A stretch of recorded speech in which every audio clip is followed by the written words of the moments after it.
Welcome back to the channel. I'm in Boston looking for the Chase Sapphire Reserve Lounge before boarding my JetBlue flight to Atlanta. Along the way, we'll watch some TV, have some snacks, and surf some clouds. Let's go.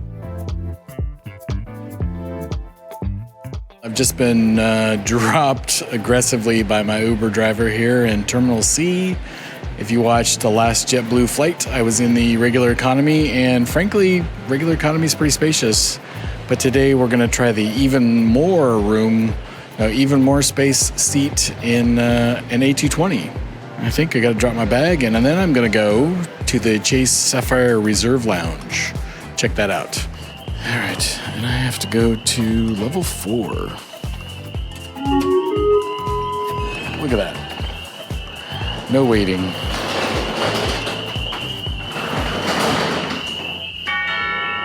I'm not sure if that's an alarm or if that's some sort of pleasing ambiance. I don't really care for it.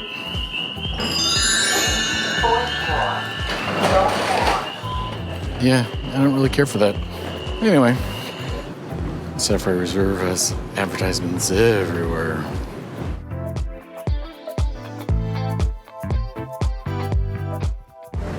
I'm above the JetBlue check-in area. It's all self-tagging pretty much unless you're in Mint. If you haven't already done so, this is a great time to go ahead and subscribe to the channel. And if I do something today in the trip report that makes you smile, giggle, or laugh, please give the video a like as well. Back to the trip report. Processing. Boston to Atlanta. Back to boarding pass.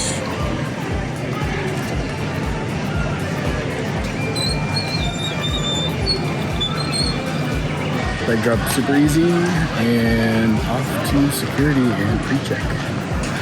The Sapphire Reserve is between B and C, so I'm gonna walk over towards B and C. Look, a little playground for the kiddies. Don't go out the exit, that'd be bad. Walk to Terminal B. I think that's my gate, C25. Oh, C24, so it's up ahead of me, which works out okay regardless. Yep, there's my gate. Looks like I'm not the only one who's here way early.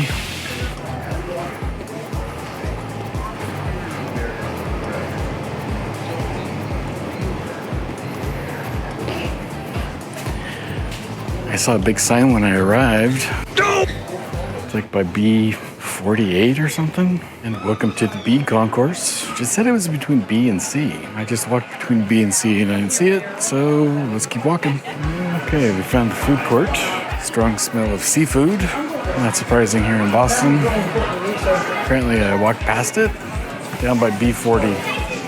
Oh, I did walk right past it. Yep, Sapphire Lounge. Boy, I feel foolish.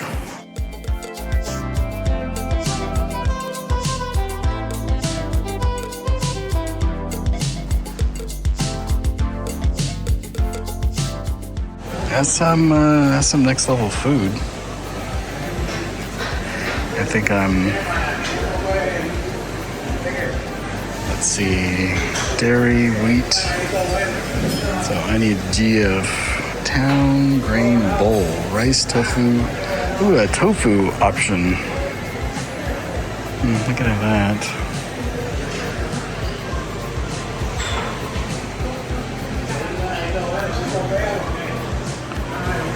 Korean barbecue chicken croquettes. Nice food allergy notices. Chowda, gluten-free. Except the dairy. Roasted Brussels sprouts.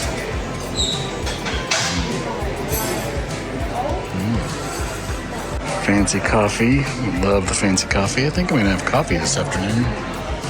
I've been missing coffee. Fruit. So some food I can have, mostly I can't.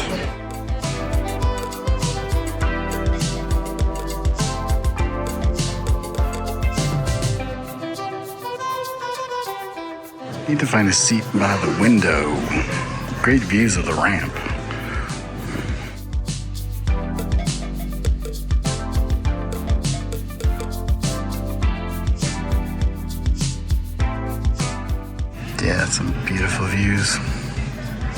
beautiful day in Boston.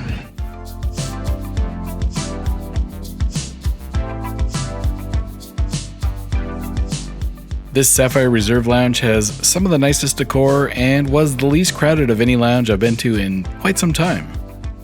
Multiple food selections, as well as a menu, which I'll cover here in a minute, are available as well.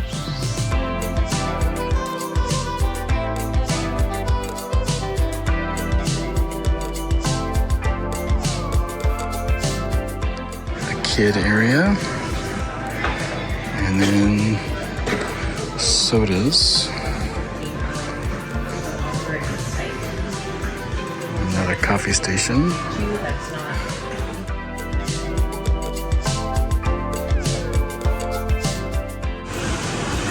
Restrooms and showers. A QR code on each of the tables will take you to the menu where you can order food or beverages, reserve an amenity like a shower, browse their digital media. You can learn more about the lounge, you can view other Sapphire lounges, or provide feedback.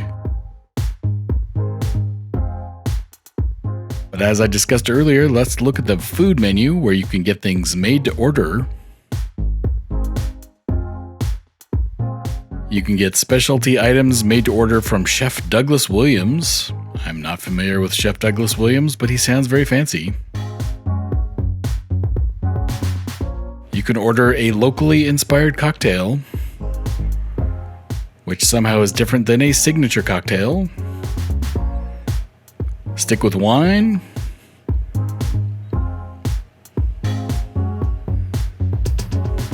Or get yourself a draft beer.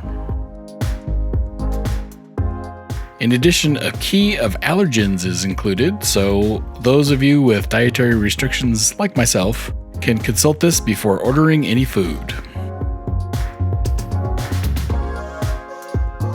A normal trip item that I've not covered yet is the turbulence forecast. We're flying from Boston to Atlanta today.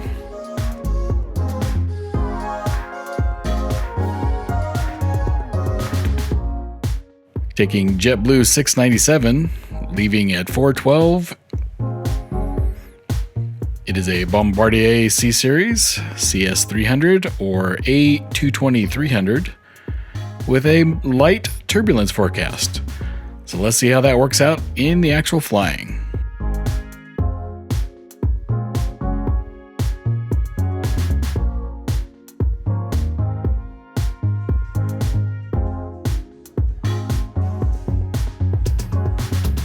Access to the lounge is via your Priority Pass, which is a perk of the Chase Sapphire Reserve credit card.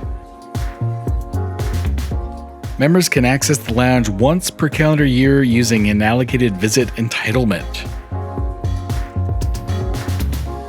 Additional visits over and above the 1 calendar year and any guest visits will be charged at a preferential entry fee of $75 per person per visit, payable at the lounge entry. There's my aircraft. This particular A220-300 is called Making My Big Debut. There would appear to be some sort of issue because we are 14 minutes from our departure time and they're still doing pre-boards. And everybody in the area is getting anxious and slowly creeping forward. It's like an amoeba walking forward. It's kind of funny to watch from in the back here. Boom, boom. Everybody takes a step, and then another step.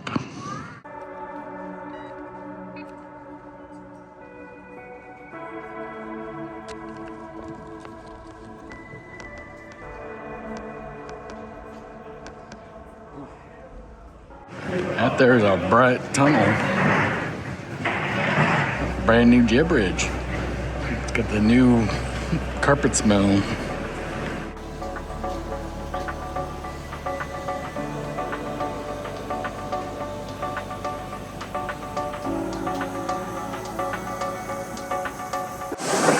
Good afternoon, welcome aboard your JetBlue Airways Flight 697 with service to Atlanta. Folks, full ride today. Every seat has a willing participant anxious to arrive in Atlanta. We're delighted you've chosen us for your travel plans today. We welcome each of you aboard, especially our Mosaic travelers. Welcome.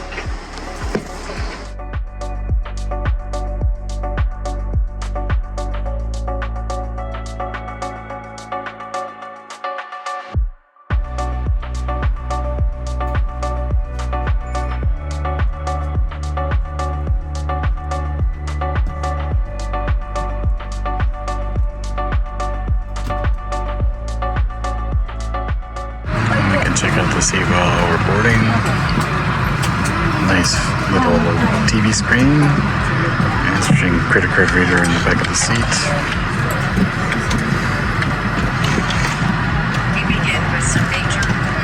Typical tray table. Lots of pockets. And up here, there are two 3-pin powers.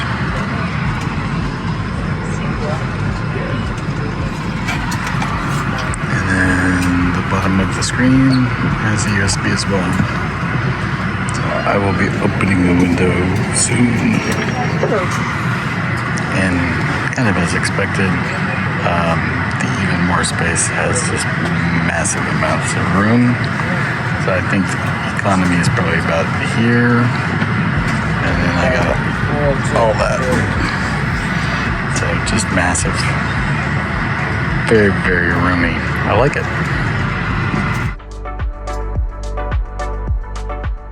And my single serving friend is probably sick.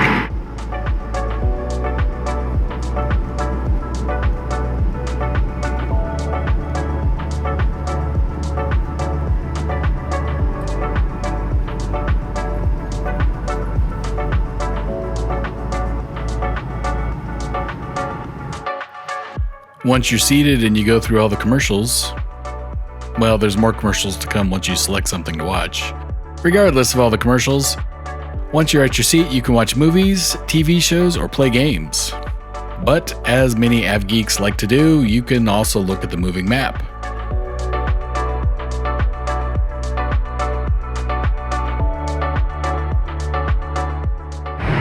Well, it's snack time. I didn't take any of the JetBlue snacks. Nothing really caught my eye. The plantain chips, And if you're wondering, watching Seinfeld, it's that time again. Time for the snack du jour. What is snack du jour? It's the snack of the day. That sounds good. I'll have that. Today's snack du jour are Made Good Snickerdoodle cookies. Cookies are out. They're a little crumbly.